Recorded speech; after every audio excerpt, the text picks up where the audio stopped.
হোটেলে খাবার খেতে গিয়ে যদি দেখেন আপনার সামনে কেউ শুধু ভাত খাচ্ছে আর আপনি গরুর গোশত দিয়ে ভাত খাচ্ছেন, তাহলে কেমন লাগে?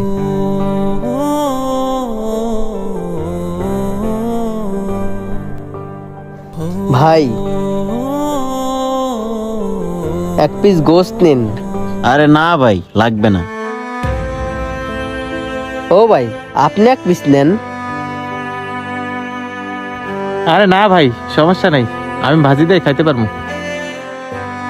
আরে ভাই, শুধু ভাজি দিয়ে খাচ্ছেন? এক টেবিলে বসে গোশত দিয়ে ভাত খাইতে আমার খুব খারাপ লাগতেছে। নেন ভাই, দুজনে এক পিস করে উঠাই নেন। আরে না না ভাই, সমস্যা নাই, আমরা ভাজি দিয়ে খাইতে পারবো। আপনি গোশ দিয়ে খাইতেছেন, গোশ দিয়ে খান। ভাই, হে তো নিল না, আপনি এক পিস নেন। আরে না ভাই, সমস্যা নাই, আপনি খান।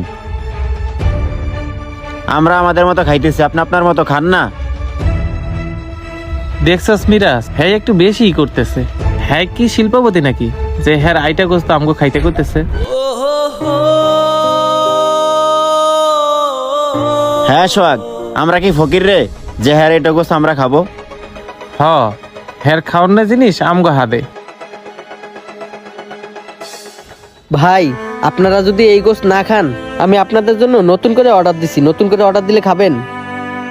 ভাই, অর্ডার দিয়ে আপনি নিজেই খান। আর শোনেন, এইসব ধান্দাবাজি বাদ দেন। আমগো পকেটে টাকা না থাকতে পারে, কিন্তু আমরা ধান্দাবাজিটা ভালো করে চিনি। হ্যাঁ, ও ঠিকই বলছে, এসব ধান্দাবাজি বাদ দেন মিয়া। আমরা কিন্তু ধান্দাবাজরে ভালো করেই চিনি। আপনি অপরিচিত লোক হয়ে আমাদেরকে গোস্ত সাথ দিচ্ছেন। হায় রে মানুষ।